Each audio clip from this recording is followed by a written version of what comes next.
क्या आप जानते हैं दुनिया का सबसे महंगा मसाला कौन सा है? जी हाँ, केसर। और भारत दुनिया में दूसरे स्थान पर सबसे ज़्यादा केसर उगाया जाने वाला देश है और पहले स्थान पर है ईरान। लेकिन ये केसर 2.5-3 लाख रुपए किलो बिकता क्यों है? क्या वजह है इसके इतने महंगे होने की? आइए जानते हैं इस वीडियो के माध्यम से। दोस्तों, जैसे एक पौधे के अलग अलग पार्ट्स होते हैं, वैसे ही एक पार्ट होता है फ्लावर और फ्लावर का एक पार्ट होता है स्टिग्मा। तो केसर एक फ्लावर का स्टिग्मा है और इस फ्लावर को जाना जाता है क्रोकस सैटिवस नाम से। ये फूल शरद ऋतु में उगाया जाता है। इसकी खेती साल में केवल एक ही बार होती है। भारत में सबसे ज्यादा केसर उगाया जाता है कश्मीर के पोम्पोरा के लाल मिट्टी में।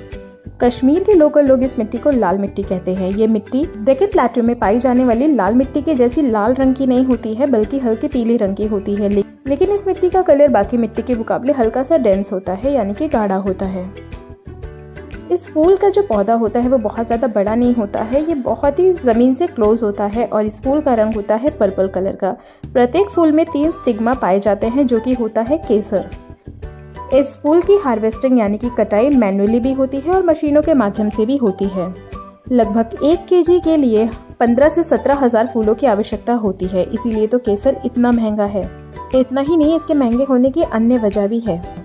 इसकी खेती बेहद सावधानी के साथ की जाती है। अगर 10,000 फूलों का भी नुकसान हो गया तो मान लीजिए 2.5 लाख रुपए का नुकसान हो जाता है।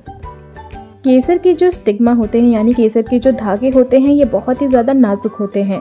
हर एक धागे को बहुत ही सावधानी से निकालना पड़ता है, यानी कि ये प्रोसेस बहुत ही ज़्यादा टाइम टेकिंग है। इसमें बहुत ज़्यादा समय इन्वॉल्व होता है।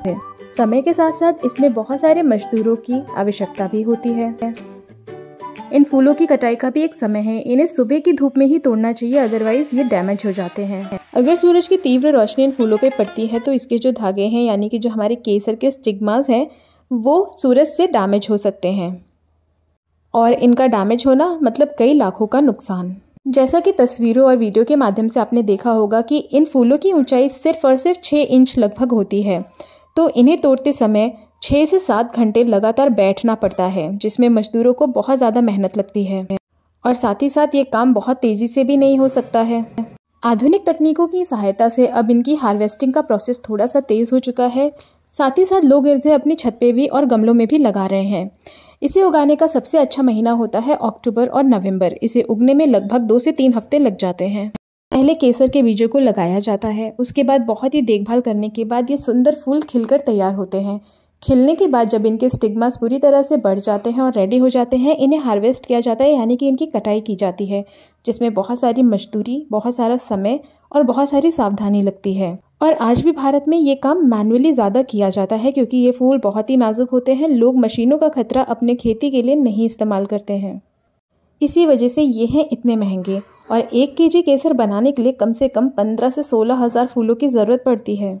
अगर फूल अच्छे क्वालिटी के हैं तो, नहीं तो इसकी संख्या 20,000 25,000 तक भी जा सकती है। तो ये वजह है कि केसर इतना महंगा है। भारत का कश्मीरी केसर सबसे सुपीरियर क्वालिटी का माना जाता है। भारत के अलावा इसे मोरक्को, ग्रीस और ईरान में भी उगाया जाता है। केसर देखने में लाल या फिर मैरून रंग का दिख सकता है, लेकिन जब आप इसे किसी चीज़ में डालते हैं या फिर इसे आप मैश करते हैं तो ये पीला रंग छोड़ता है।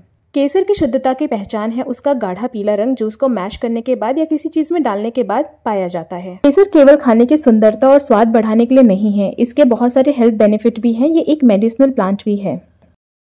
दोस्तों, आई होप आपको केसर के बारे में आज बहुत सारी जानकारी मिली होगी। अगर वीडियो अच्छा लगा हो तो वीडियो को लाइक करें, चैनल को सब्सक्राइब करें। Bye bye, thank you so much for watching.